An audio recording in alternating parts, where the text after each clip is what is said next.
I'd like to describe a field in which little has been done, but in which an enormous amount can be done in principle. This field is not quite the same as the others in that it will not tell us much of fundamental physics in the sense of what are the strange particles, but it is more like solid-state physics in the sense that it might tell us much of great interest about the strange phenomena that occur in complex situations. Furthermore, a point that is most important is that it would have an enormous number of technical applications. What I want to talk about is the problem of manipulating and controlling things on a small scale.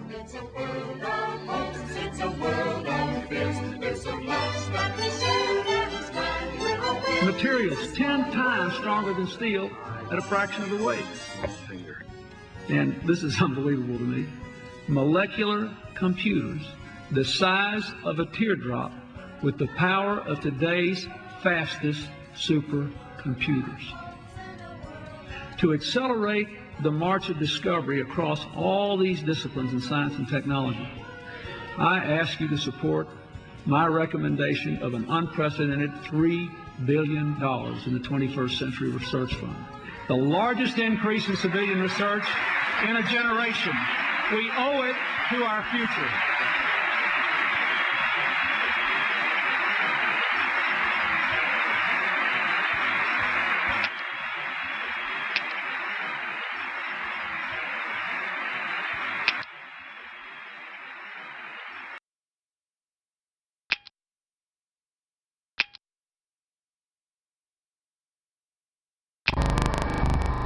In a world of competitive technology development, unilateral bans on advanced nanotechnology amount to unilateral disarmament. The consequences of having molecular manufacturing technology for economic, medical, and military affairs are really so large that no world power can afford to be left behind. Many nanotechnology researchers today would like to insulate their work from a sense of the long-term consequences because the upsides and the downsides that have been projected are uncomfortably large. I think, however, that we're going to see over the next year or two, perhaps, an emergence of a consensus that what we're facing is a true revolution.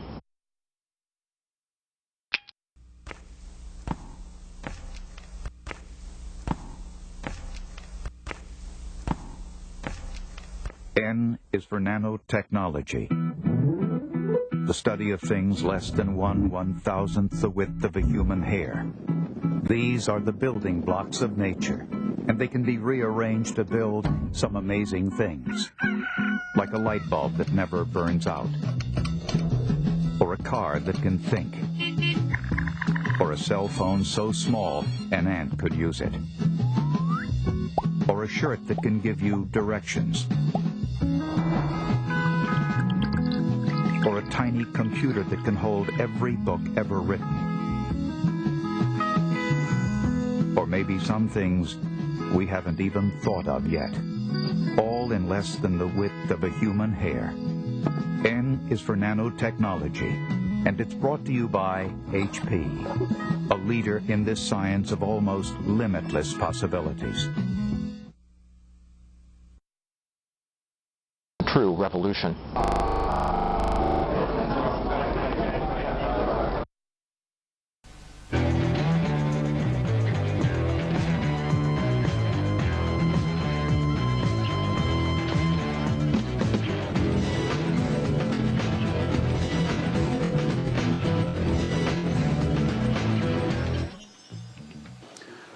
Are we on the verge of a tiny atomic revolution that will have a huge impact on our lives? Will nanotechnology create molecular machines that repair our bodies and ultra-fast computers that can be painted on the wall? To discuss the science, fact and fiction of atomic scale engineering, I'm joined by Sir Harry Kroto, Professor of Chemistry at Sussex University. Harry shared the Nobel Prize in 1996 for the discovery of a new form of carbon commonly called buckyballs. Harry, can you tell us what nanotechnology is? Yes, it's a technology which focuses on constructing structures or clusters of atoms, probably 10, 100 or 1,000 at a time, at a scale which will be something like a billionth of a meter. And that's 10 to the minus 9 of a meter. And that's the nano in yes, nanotechnology. I mean, it should really be nanometer scale technology, and some people still feel it should be, but I think they've lost that particular battle. Yeah. It will be nanotechnology from now onwards. Okay, now what's the difference between this way of thinking about problems and just miniaturization, just making ordinary devices a bit smaller? Is there anything fundamentally different, Jim? Well, I think fundamentally that's different to the whole thing is if we imagine classically we have things like engineering, we have biology, we have chemistry, and these are very different disciplines. And over time, our understanding of all these disciplines has now come down to the scale of individual atoms and molecules, okay? So there's a whole lot of new opportunities. There are a whole lot of new paradigm shifts we can expect. We have the opportunity now to do engineering, and I mean mechanical engineering, right, on a scale where we have to perhaps think non-intuitively, and we have to look to biology, for instance. Yeah. Can you get a molecule to behave like an element on a computer chip? Mm-hmm. Or can you build out of atoms a machine? Now, living systems have already done that. I mean, hemoglobin is a molecular machine. So biology has done it. Now, what we want to do is we want to go learn from biology and build them not out of proteins, but out of rigid structures or floppy structures where we have some control. And so we're being guided in that way.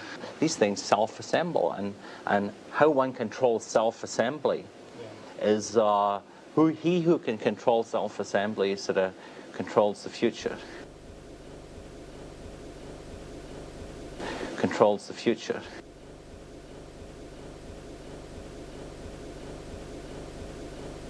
Well, what's your speculation about the future of nanotechnology, Harry? Come on, speculate wildly. Well, I think I look at the work of people like John Walker, who determined the structure of ATP synthase as one of the most exciting advances in understanding of recent years. Paul Boyer, and he got the Nobel Prize in 1997 for discovering that the enzyme that catalyzes the formation of ATP from ADP plus phosphate to give us ATP, which is the molecule that stores the energy and allows us to do everything, to talk, if you can, and move your muscles, etc., is produced by an electric motor. It's unbelievable. There's in the mitochondria, on the surface of the mitochondria, are these little spinning electric motors run by electricity, made by biological systems millions of years before Faraday. And I think that's the way forward. If we can now produce motors like that and machines like that at the molecular scale, then we're going to move forward. Jim, final comment? Yeah, well, I'm working on that. You know, I did produce a molecular rotor, okay? Yes. Which is only about a nanometer in diameter. But yeah, if I had to look into the future, I mean, there it is on the screen. In my opinion, mechanical devices. We're going to go back to an age, another kind of revolution of mechanics that was different from the 18th century. Machines, and there are many reasons. Because of energy, because of efficiency, because of the similarity biology, we will come upon a new machine age. And that machine age will have a much broader range of applicability than microelectronics. And it will also be something that will have a bigger economic impact than microelectronics. Okay, so that's my crazy prediction.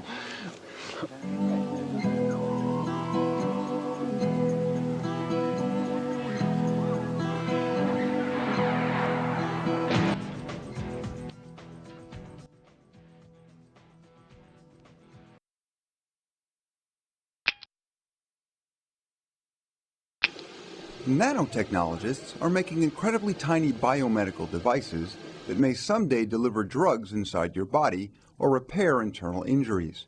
As raw material, some researchers use only natural molecules like DNA and RNA. But at UCLA, one biomedical engineer is designing what he calls biobots from natural molecules and plastic parts.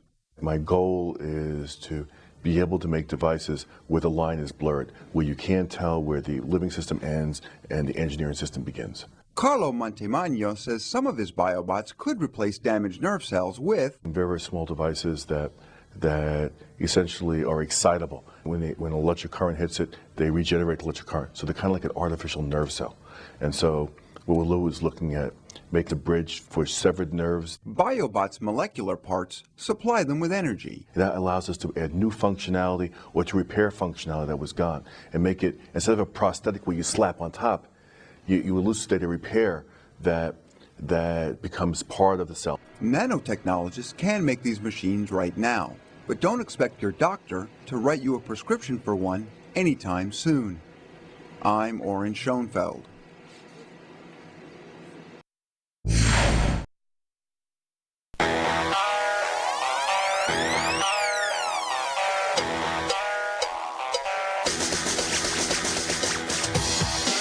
This is where the magic happens here on the set of Jake 2.0. But talk about magic. How do you make technology that isn't real yet seem believable?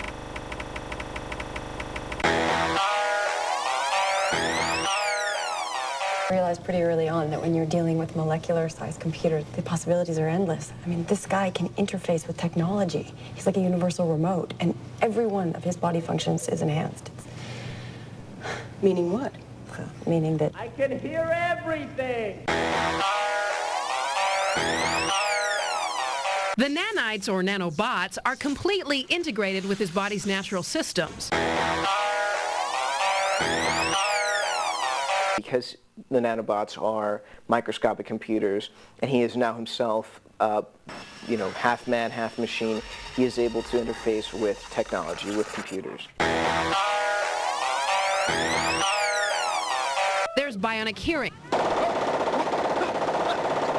and sight, and a nifty night vision function, and some pretty trippy perks as well.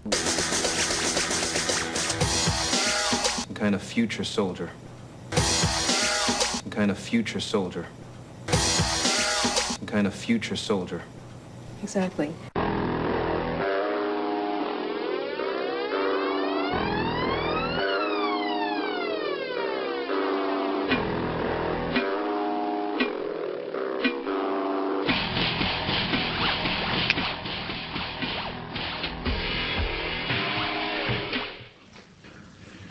It's been about a year since I published the article in Wired magazine, and I come here as an optimist about technology. I work in technology. I live in the industry that's defined by Moore's law. Things are always getting better and cheaper, so it's hard not to be an optimist when things keep going down in cost and performance keeps going up. And that, in fact, some of the work that friends of mine are doing in a field related to nanoelectronics called molecular electronics would lead me to believe that this kind of advance we've had in computing is likely to continue for a while, say for another 30 years, perhaps, for about another factor of 1 million of price performance improvement, which is a lot. We don't encounter in our lives things that are 1 million times better than something else very often. You know, if you had something that took 1,000 years to compute and you could do it 1 million times faster, it would finish in 8 hours, and that's a huge difference, having an 8-hour calculation or a millennial calculation. And so by applying this information technology to genetics, and we can imagine eliminating a lot of disease, increasing our lifespans. We can imagine using the same ability to design at the molecular level to invent new materials, say nanoscale engineering, create an era where we can manufacture all sorts of new materials with new properties, and even imagine a century of material abundance. And applying the kind of high-performance computing abilities we imagine to robotics, we can imagine this century creating robots that are intelligent enough to really do all the grinding physical labor that we need to do.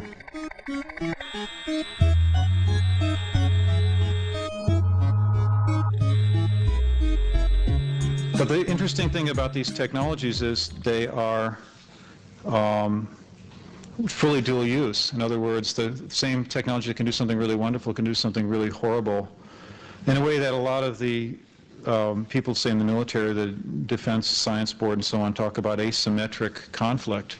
We have essentially a terrorist group using one of these technologies, and it's very difficult, or something derived from one of these technologies, it's very difficult to defend against. I think that's a reality. I don't think there's much denying that this is the case.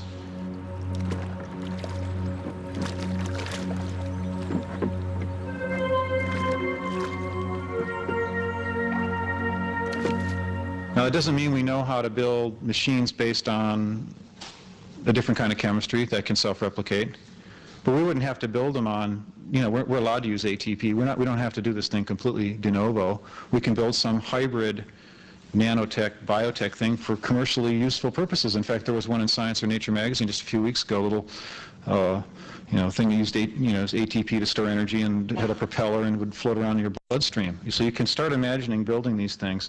And I think that we need to think about these. This is in a longer time frame. I thought the biotech problem was 20 years away. I thought this problem was 30 years away. I still think maybe it's 30 years away.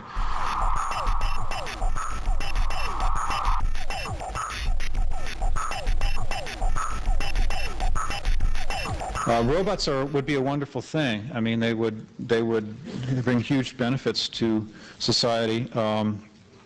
The risk here is creating a wild successor species, as Moravec described, where the robots would simply take over. It's like in our science fiction movies. Maybe the risk of that is low. Maybe we could manage it. But certain people dream of loading themselves into robots so they can become immortal. There's a problem with that. The robots probably wouldn't be sexual beings. Why bother? I mean, just make another one out of parts like Data, okay?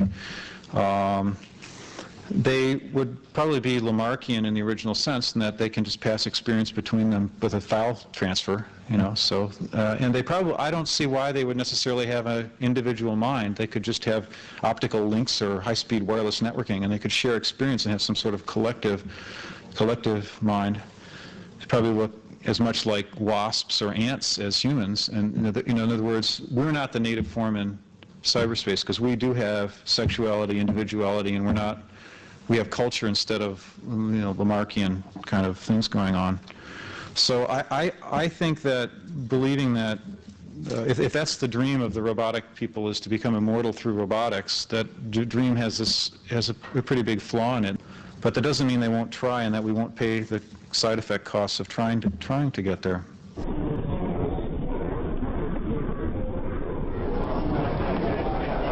Hello, I'm Brad Sherman from California's best named city, Sherman Oaks. I represent about half the San Fernando Valley in the United States Congress. I've served in Congress for 7 years. I've served on the Science Committee for about 17 weeks. What caused me to seek an assignment, at least temporarily, to the Science Committee is my concern about what I call engineered intelligence, the ability of the genetic engineers or the computer engineers to develop levels of intelligence that surpass our own. And I've wondered whether our successors are going to be carbon-based or silicon-based. What I've learned here is the answer is both, or yes. Both, or yes. The largest increase in civilian research in a generation. We owe it to our future.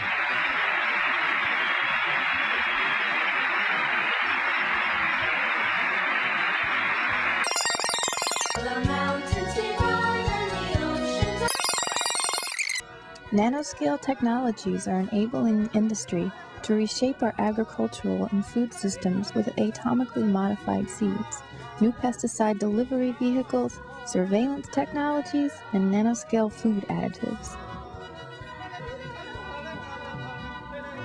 But what does nanotech mean?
Finalement, nanotechnologie, qu'est-ce que ça veut dire? Ça veut dire on fait petit.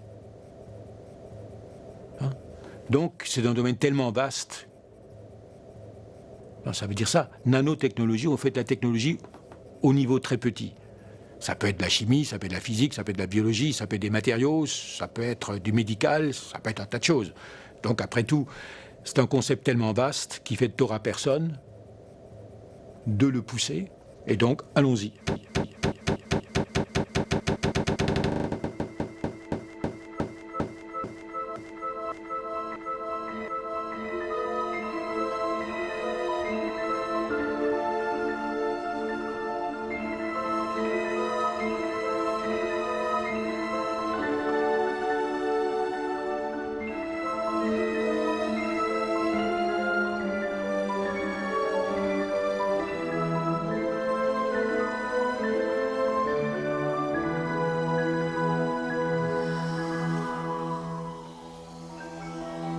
To understand today's scientific nano-revolution, we must first take this plunge into a sea of atoms. New landscapes, new sensations. This hidden world surrounds us at all times on every side. Each white ball is a cloud of electrons, concealing an atomic nucleus. You're about to discover how scientists have reached this frontier, the land of the atom,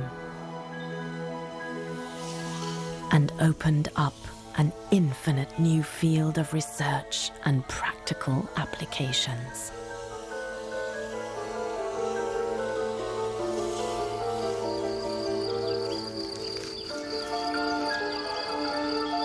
On peut, comme premier axe, voir une miniaturisation de plus en plus poussée des composants d'une industrie électronique, nano-électronique, stockant dans des volumes très faibles des puissances de traitement d'information bien plus grandes encore que maintenant, mais aussi mettre en œuvre, par exemple, l'utilisation biomédicale, une rétine artificielle, remplacer une oreille qui ne marche plus, avoir la possibilité de faire des fils moléculaires, par exemple un nerf qui arrive à stocker à toutes sortes d'impulsions et c'est décodé par le cerveau, ça c'est quelque chose. Et là, les conséquences économiques et les conséquences sociétales seront très très grandes, il n'y a pas de doute. On the right of the picture, a normal paint job. On the left, a coating containing new, improved nanoparticles. Now this car door can't be scratched. Neither can these glasses, which grow darker as light gets stronger. A music CD can be engraved on this flexible plastic sheet. The nanoparticles on this surface repel water and make this surface hydrophobic too. Spraying graffiti here is a waste of time. No need to scrub. The paint just slides off. Au lieu d'avoir à fabriquer ces objets d'une manière de plus en plus difficile et onéreuse, n'y a-t-il pas moyen de mettre en œuvre cette propriété de la matière, qui est une propriété, c'est pas mystérieux, parce que pour la science, il n'y a pas de mystère, il y a simplement de l'inconnu. Mais cette propriété qui est certainement présente et qui pousse en quelque sorte la matière à s'organiser.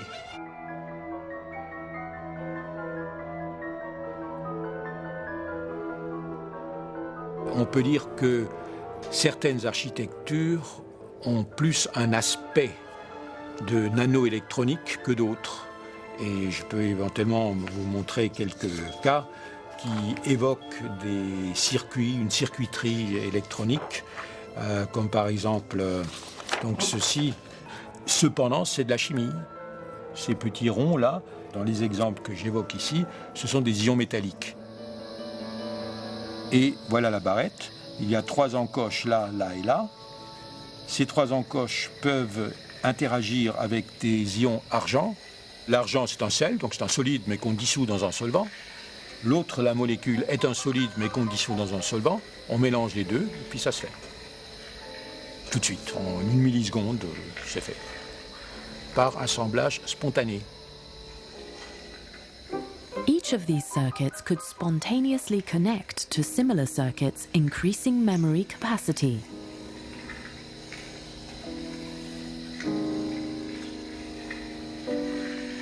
Après tout, si la matière s'auto-organise, essayons de comprendre les mécanismes de cette auto-organisation. Et à partir des mécanismes d'auto-organisation, nous pouvons d'une part essayer de comprendre mieux l'origine de la vie, etc., mais aussi mettre en œuvre ces auto-organisations et ces principes, ces concepts de base pour produire spontanément des structures d'une certaine nature, spontanément mais de façon tout à fait dirigée. Spontanément mais de façon tout à fait dirigée, contrôlée.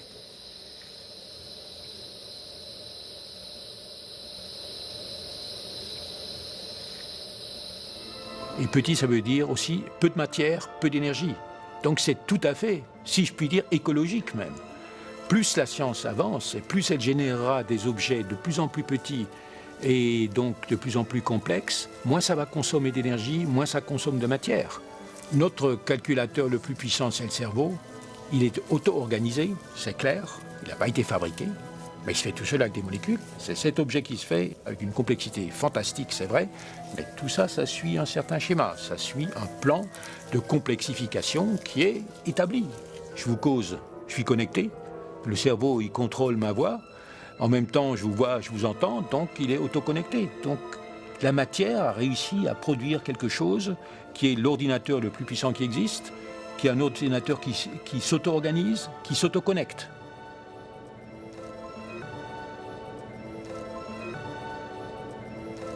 Donc c'est possible, puisque ça existe.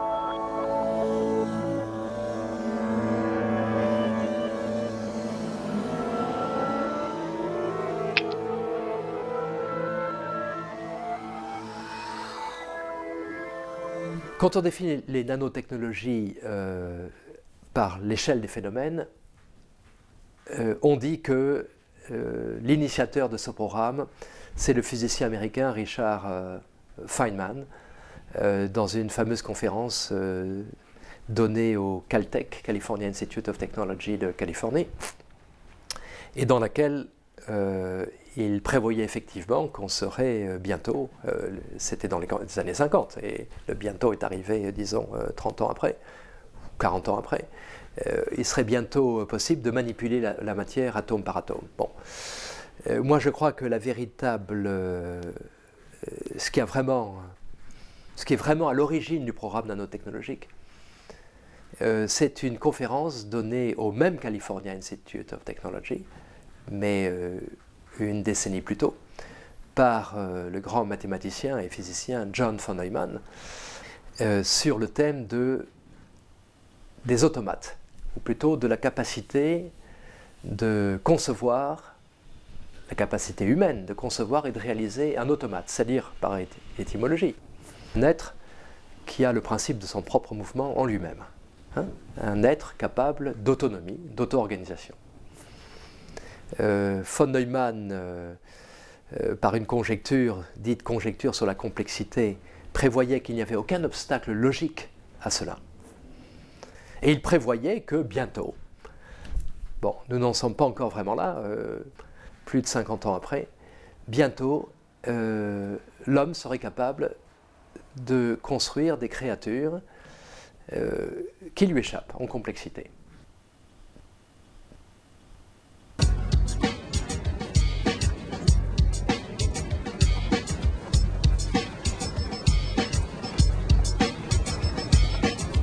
RAFI at what is now Etcetera Group has been going for about 25 years. When we started, we were looking at questions of genetic diversity and the diversity of seeds and trying to keep the diversity of seeds. And in the early 1980s, found ourselves talking about biotechnology and genetic engineering and warning that genetic engineering of seeds would have a major effect on the food security of small farmers. At the time, in the early 1980s, that was regarded as science fiction. We were told that we were talking rubbish. Of course, now, if you look, there's a major international controversy around GMOs, genetically engineered organisms, and it was very much the case that these new technologies, combined with corporate power, lead to massive disruptions in the lives of the very poorest people.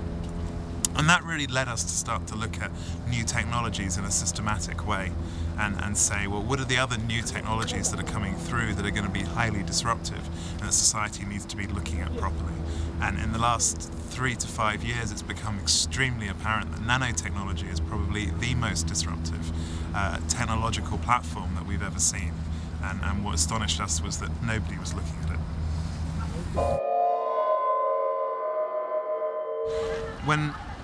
When Etcetera started looking at nanomaterials, particularly the nanomaterials that are currently in the market, these are things like nanoparticles in cosmetics or nanoparticles in clothes, we were really surprised to discover that nobody had looked at the safety questions around these new materials. These are new materials. They behave in an entirely different way. That's the reason they're using them. A nanoparticle of gold is not the same as gold. It has an entirely different profile. And yet the regulators had never looked at that. And what's become very apparent, especially in the last 2 years, is that nanoparticles have an entirely different toxicology. Take, for example, titanium dioxide. Titanium dioxide is used traditionally as a whitener because it reflects light very well. And it's used in things like sunscreens and cosmetics to reflect ultraviolet light. If you take a particle of titanium dioxide and you reduce it down to a nanoparticle, it still reflects ultraviolet light, but it's transparent. So companies like L'Oreal are using it in their sunscreens, but it's an entirely different product effectively. It has a very different toxicology. There's studies that show that nanoparticles of titanium dioxide will disrupt the behavior of DNA in cells. Because they're so small, they appear to go through the skin. We certainly know they can get across the lung. And once nanoparticles are in the body, they can move around the body very easily. They can go across, for example, the blood-brain barrier, which has previously been impermeable. And it looks like they can also get to the fetus across the placenta. So what we suddenly have are new particles, which are smaller than anything the body is designed to deal with, that can move easily around the body, and that appear to be much more toxic. That's a recipe for disaster, but they're being used industrially with no regulation. A number of different bodies are now ringing the alarm bells on this. Swiss Reinsurance is the second largest insurance company in the world, and they produced an 80-page report saying, whoa, we've got to slow down. They're very worried that nanoparticles and nanomaterials could be the next asbestos. And of course, for the insurance industry, that would mean huge claims.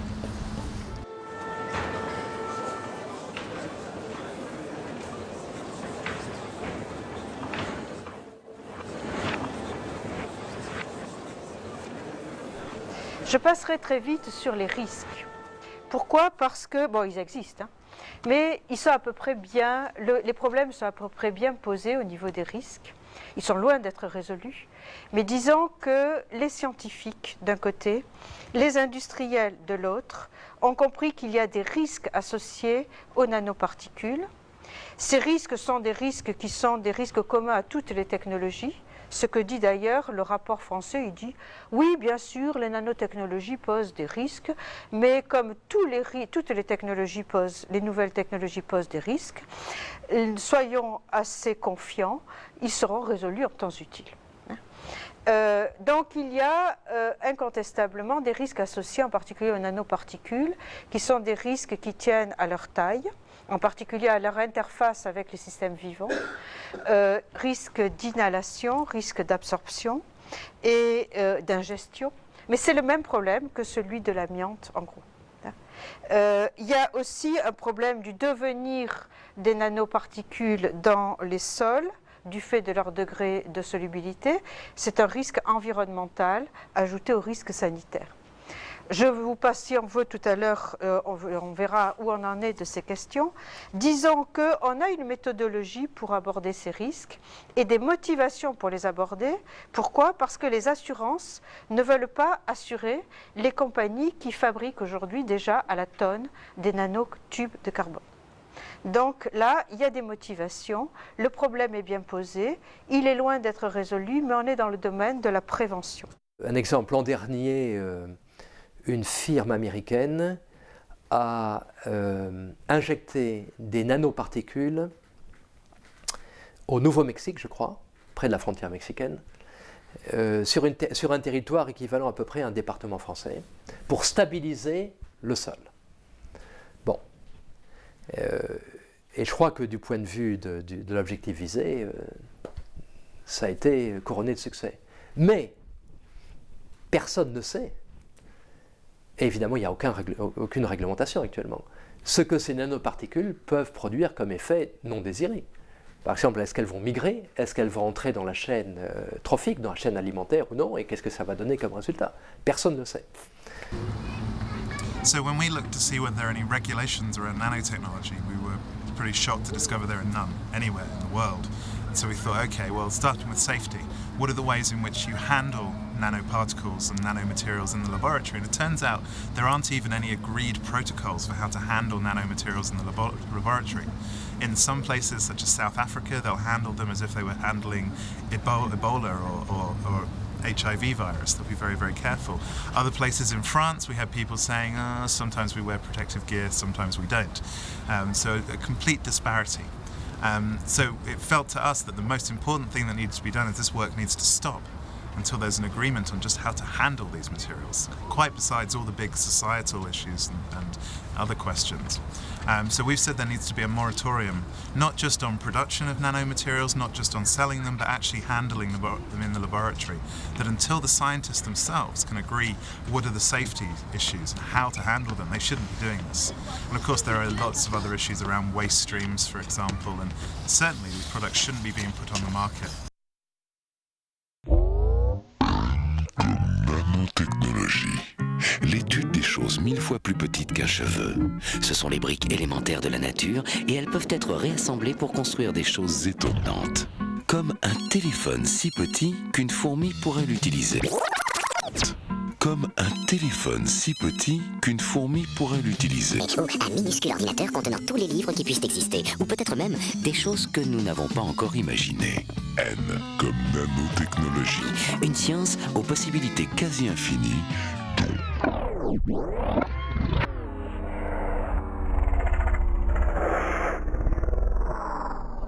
Le mot, je dois vous dire que le mot de nanotechnologie, qui a été capable quand même d'amasser sur lui, si je peux dire, donc des milliards de dollars à l'échelle de la planète, est déjà dépassé en termes de marketing. Le nouveau concept, qui nous vient également des États-Unis, c'est le concept de technologie convergente, et plus précisément, c'est ce qu'on appelle la convergence NBIC. N vaut pour nanotechnologie, B pour biotechnologie, I vaut pour technologie de l'information et de la communication, et C vaut pour sciences cognitives. Ce n'est pas les nanotechnologies elles-mêmes, c'est bien leur convergence avec les trois autres éléments du quatuor ici qui donne sens au projet. Les risques générés par les NBIC sont déjà plus complexes. Et on est non plus dans le domaine de la prévention cette fois, mais dans le domaine de l'incertitude véritable. Il y a des risques liés à la liberté humaine. Je veux dire que ce sont des technologies invisibles. Les NBIC encouragent la production de capteurs minuscules et si peu coûteux qu'ils peuvent être implantés n'importe où pour surveiller ou espionner les personnes à leur insu. Monde entièrement sous contrôle des ordinateurs. L'implantation des puces sous la peau pose un problème du même ordre que la généralisation des techniques de biométrie ou des tests d'ADN ou les RFID, c'est-à-dire Radio Frequency Identification Device. Et elle peut faire craindre, même si les intentions initiales sont positives, une disparition progressive et subreptice des libertés fondamentales. La puce RFID donc est composée de la manière suivante. Vous avez une antenne en silicium et ici une puce. Ça c'est le format actuel, c'est-à-dire qu'on retrouve bien la puce et l'antenne. On va arriver à ceci. Donc ici vous avez la plus petite au monde, c'est-à-dire qu'on a la puce et l'antenne. Donc, et demain, vous verrez que dans une bouteille de parfum, on pourra carrément l'intégrer dans le corps de l'article. C'est-à-dire que là on a la puce, donc essayez de la trouver. Donc elle est vraiment incrustée dans le verre. Et demain, il y a des sociétés qui savent le faire, c'est-à-dire que demain, l'antenne que je vous ai montrée précédemment sera dans Fahrenheit, c'est-à-dire que vous aurez une lampe semi-conductrice, et ensuite la puce sera peut-être dans le i, donc là une intégration totale dans le packaging de l'article, voire même dans le corps de l'article. Risque pour l'intégrité et la dignité humaine, le couplage capteur-actionneur rend possible la manipulation de la volonté et du comportement par des implants. Vous voyez, on est déjà en pleine science-fiction. Risque pour la vie privée, infraction à la vie privée par des nanorobots, c'est envisagé. Risque pour les rapports économiques et politiques, la dissémination des technologies extrêmement dangereuses est possible car elles sont peu coûteuses et peu sophistiquées en termes d'infrastructures. Les pirates du génome humain sont déjà quelque chose de redouté et en tout cas d'envisager avec les nanotechnologies.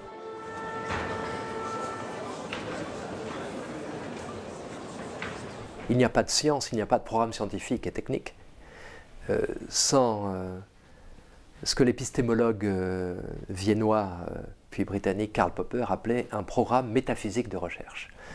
C'est-à-dire que ce sont des idées et des idées sur les grands sujets sur lesquels la science n'a rien à dire.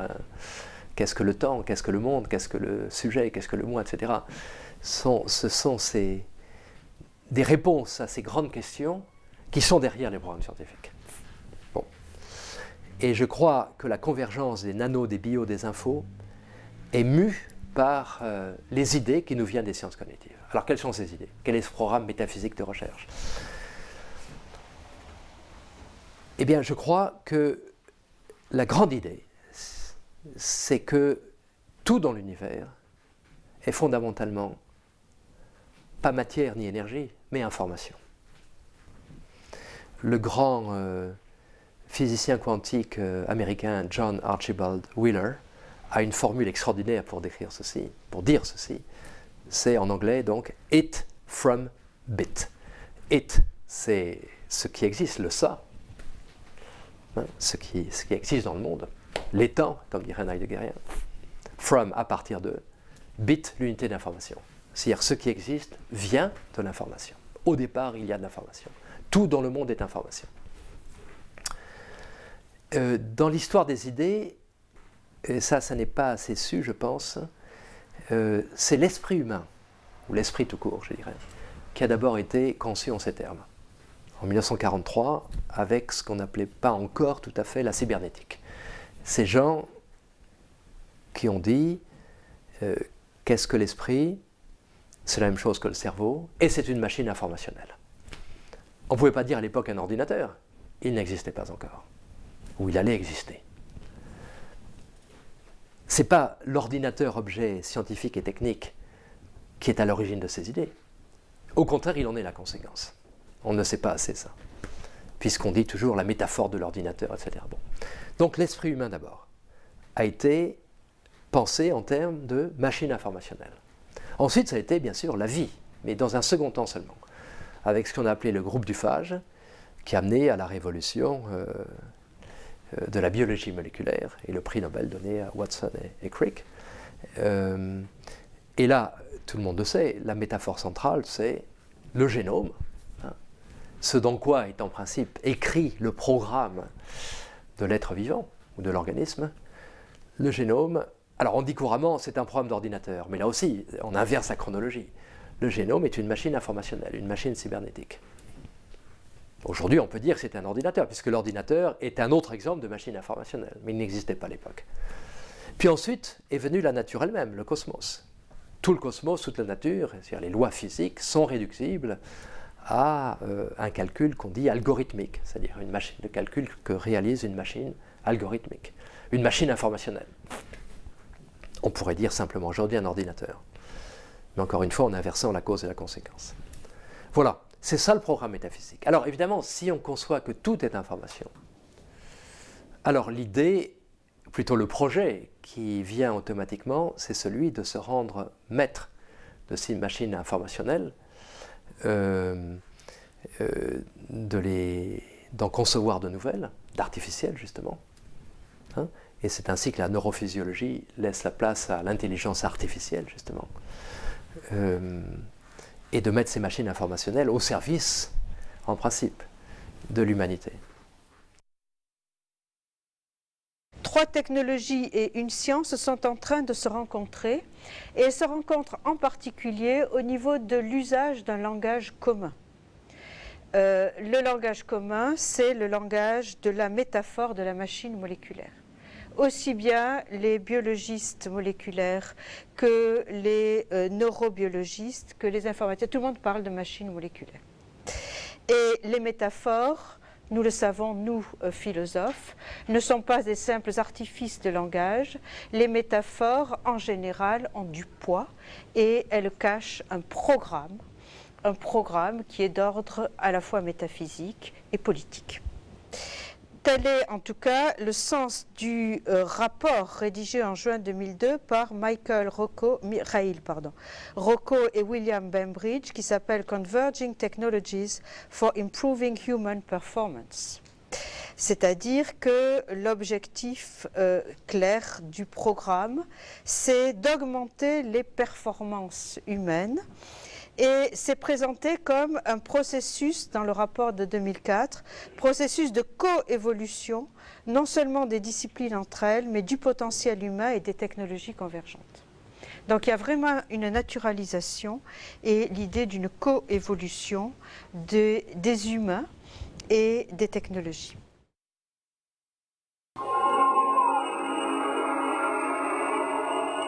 Depuis toujours, l'homme est confronté à ses limites. La maladie, l'accident, l'obligent à se réparer. Ses limites naturelles le poussent à s'augmenter. Les progrès récents de la science et des techniques lui fournissent pour cela une large panoplie de moyens. Ces nouvelles possibilités suscitent crainte et espoir. Que va faire l'homme de ce pouvoir ?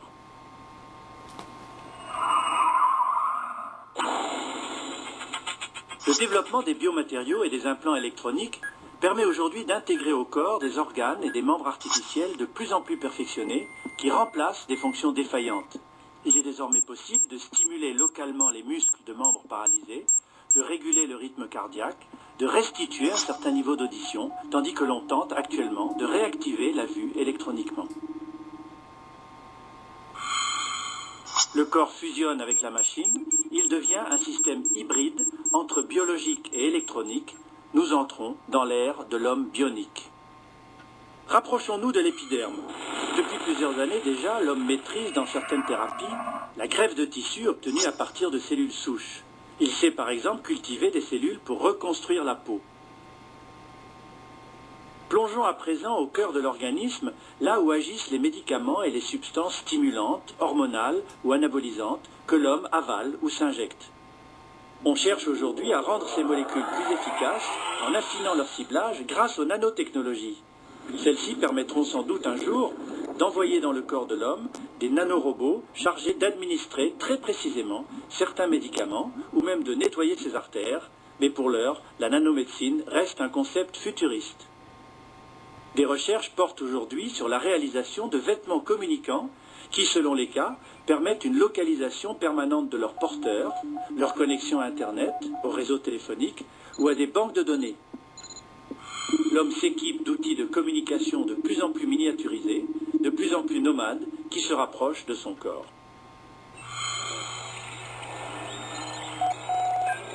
La puissance des outils dont la science dispose aujourd'hui et ses capacités à reconstruire l'homme posent avec acuité la question de l'identité humaine. Qui est cet homme hybride fait de pièces détachées et dont le corps est implanté de puces électroniques ?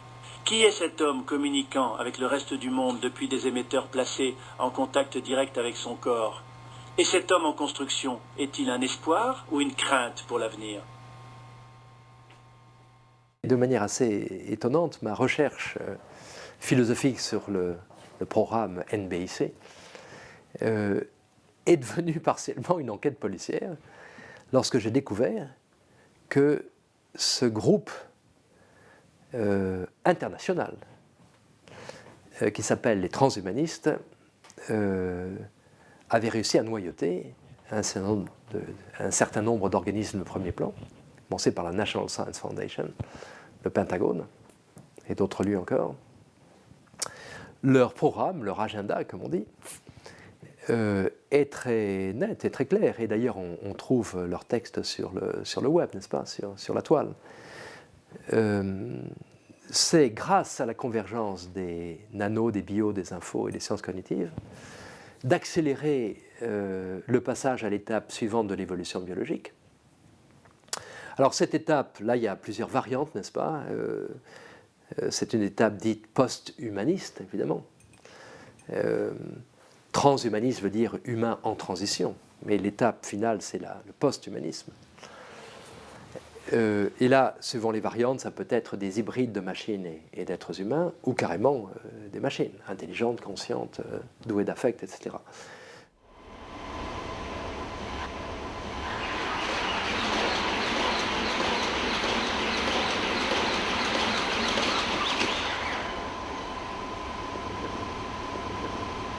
Alors, ces gens, on peut dire que ce sont des fous, des rigolos, etc. Le problème, c'est qu'ils sont au pouvoir. L'initiative américaine lancée par le président Clinton, et qui s'appelle l'initiative nanotechnologique, a été pilotée par deux personnes, dont l'une des deux, M. William Bainbridge, est l'un des leaders du mouvement transhumaniste mondial.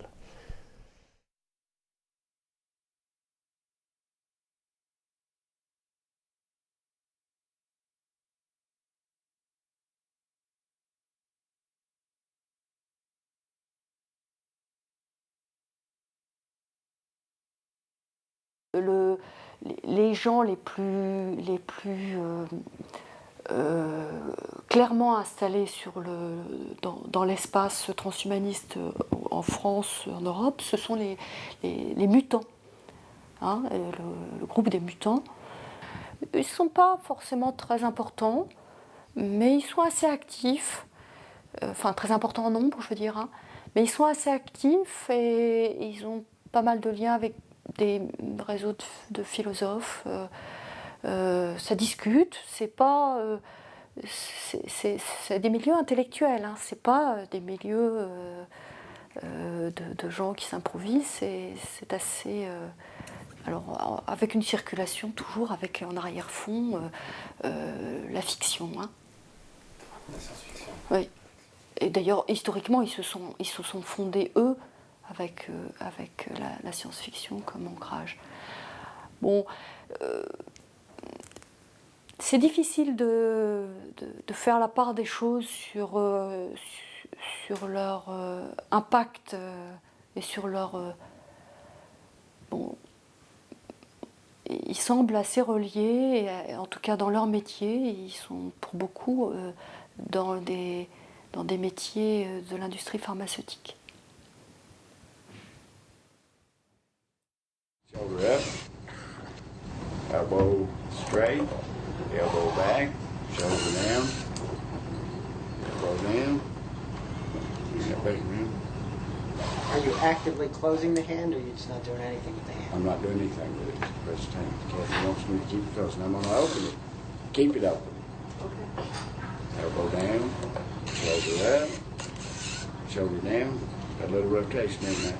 We're working on that. Elbow up. Take them in part way. Oh, great, Jesse.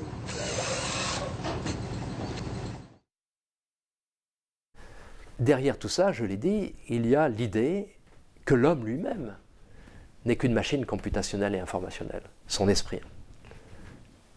Ben, si c'est une machine, évidemment, la question doit-on faire ce que l'on peut faire n'a pas de sens pour cette machine. Bon. Donc d'un côté, des questions de plus en plus extraordinaires posées à l'éthique, et de l'autre, une réduction de l'éthique à l'éthique d'une machine. Enfin bon. Donc, l'une des choses à attendre de tout ce mouvement, hélas, c'est la disparition de ce que nous appelons l'éthique.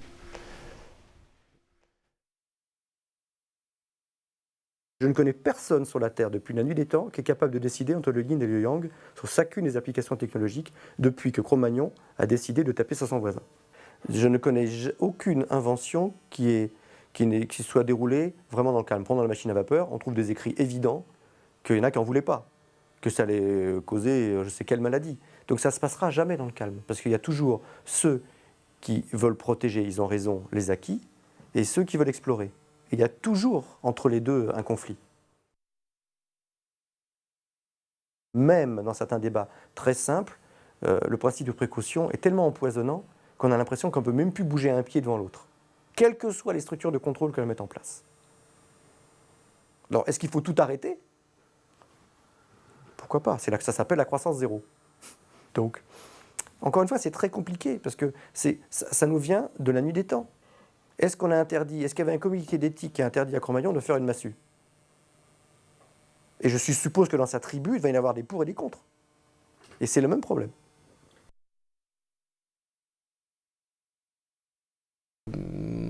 Le message que j'essaye de faire passer est sortant de la problématique des risques, parce qu'elle est totalement piégée.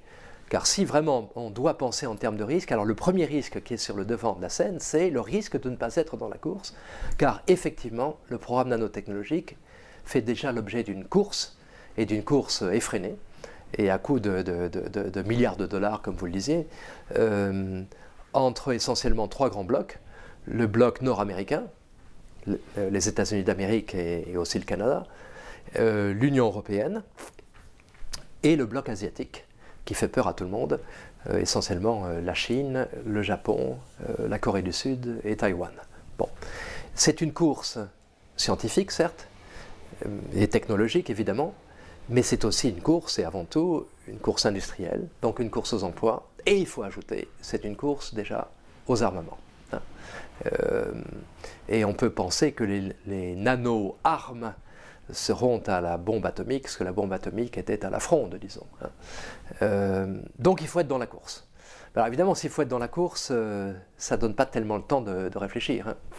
Et il se peut, je ne dis pas que ça va être le cas, je n'en sais rien, il se peut que cette course mène à l'abîme, mais personne ne se pose la question, puisque le plus grand risque, le plus visible, c'est de ne pas être dans la course. If you look at who's developing nanotechnology, it's a very familiar list. In fact, it looks like the list of the 500 richest companies.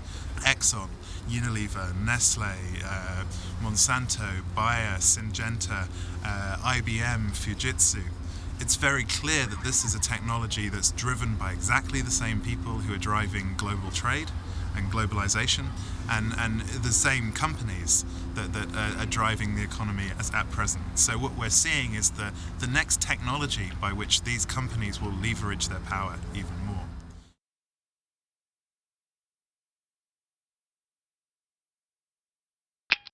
Les nanotechnologies, on est tombé dessus presque par hasard, puisqu'on s'occupait de notre ville et que c'est là que ça se passait. Donc finalement, on a mis le nez dessus comme ça parce que c'était sous nos fenêtres.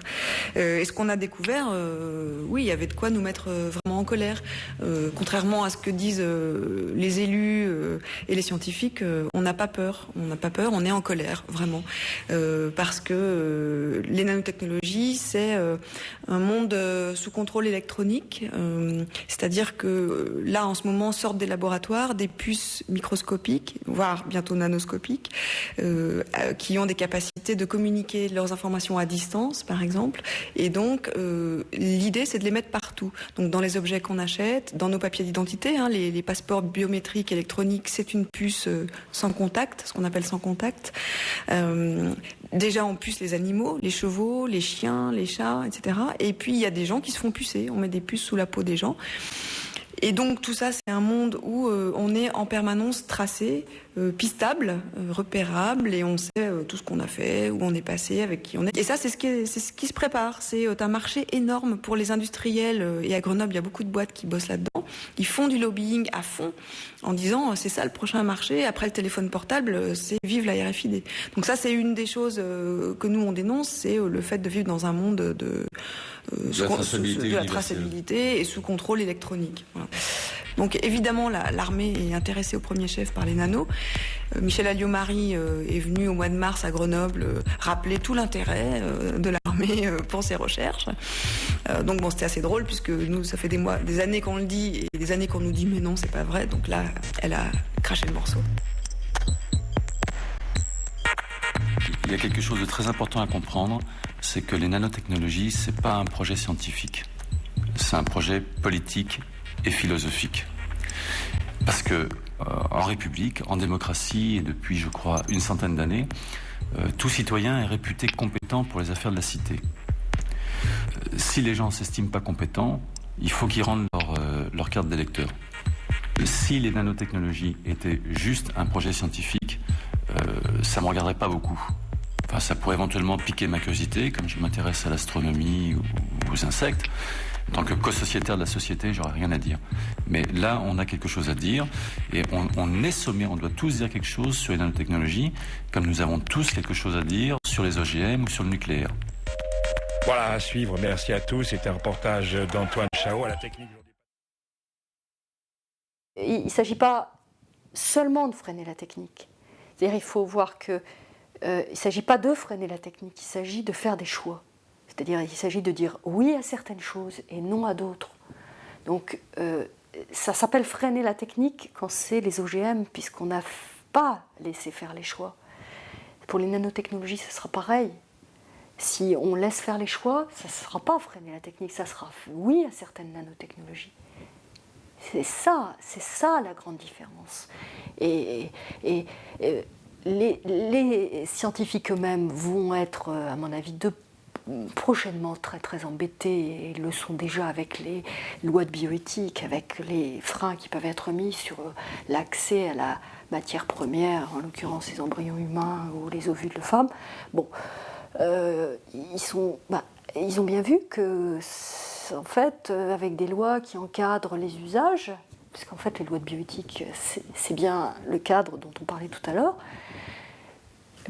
ils ont bien vu que ça les gêne, mais bigrement, hein, bigrement. Donc là aussi, il peut y avoir de l'affrontement entre scientifiques et citoyens. Mais en dernier ressort, c'est quand même bien la population qui doit se prendre en charge et gérer son avenir. Hein. C'est pas aux scientifiques d'avoir le feu vert surtout pour explorer. La connaissance n'est pas l'ultime fin. Alors là, voilà. Devant cette fascination pour la puissance des techniques, on peut et on doit interpeller les nanotechnologies. Et on peut et on doit les interpeller sur leur finalité. Et là, c'est quasiment des questions de bon sens, de sens commun qu'on doit poser aux nanotechnologies, qui ne sont pas spécifiques, car on peut les poser à toutes les technologies, mais elles s'adressent particulièrement. Pourquoi cette technologie? Pourquoi celle-ci plutôt qu'une autre? Qui la possède? À qui profite-t-elle? Est-ce qu'on peut faire confiance aux gens qui la développent? Qui assumera la responsabilité si cela tourne mal? Si les nanotechnologies et les technologies convergentes sont la réponse, alors quelle était la question? Il est frappant aujourd'hui de voir que les NBIC sont présentés comme une panacée qui va tout changer, mais tellement tout changer qu'on ne sait pas très bien à quelles questions elles répondent.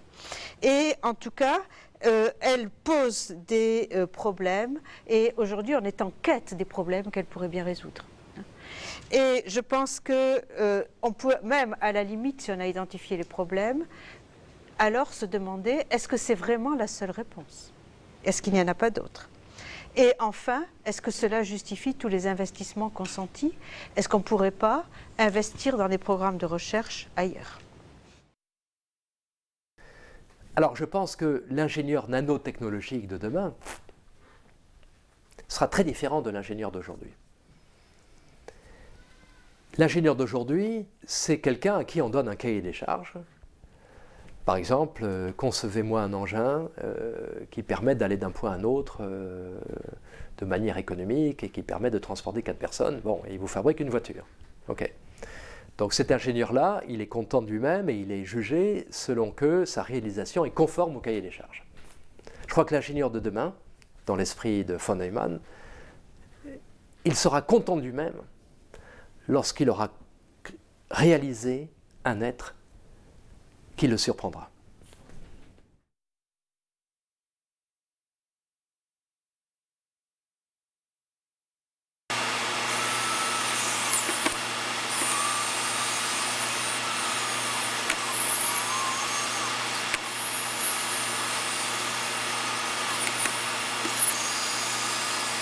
En d'autres termes, le mythe de l'apprenti sorcier, il faut le réévaluer, il faut le dire en nouveaux termes. C'est pas par erreur ni par terreur que l'apprenti sorcier va produire des choses qui le dépassent et qui surprennent tout le monde, mais c'est par intention, par volonté. Alors c'est à la fois magnifique, fascinant, et je ne cache pas ma fascination. Hein. Et je ne crois pas qu'on puisse empêcher cela, pour aller droit au but. Mais c'est en même temps extrêmement inquiétant.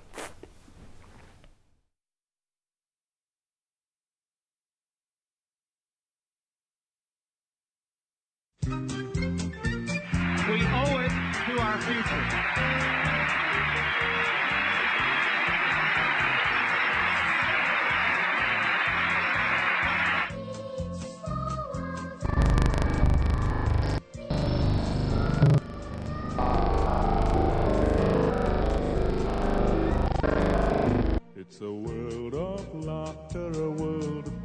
I always think that what I would like to see is a sort of genetically modified spider. You take this spider that spins away, but if you can genetically modify it to spin carbon atoms and build a helix. Yeah. It's a small world after all.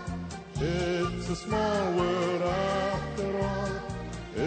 Where you can't tell where the living system ends and the engineering system begins. I can hear everything. And one golden sun, and a smile means friendship to everyone. Though the mountains divide and the ocean. Robots would be a wonderful thing. I mean, they would bring huge benefits to society. Et petit, ça veut dire aussi peu de matière, peu d'énergie.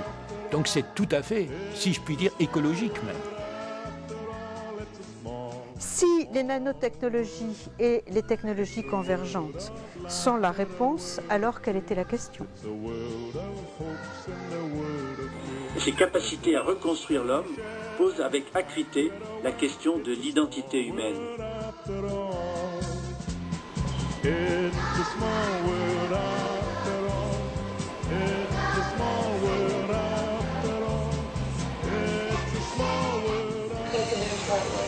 Oh, great,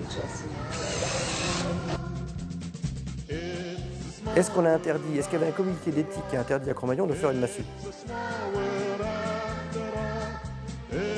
Les nanotechnologies, on est tombé dessus presque par hasard, hein, puisqu'on s'occupait de notre ville et que c'est là que ça se passait. Donc,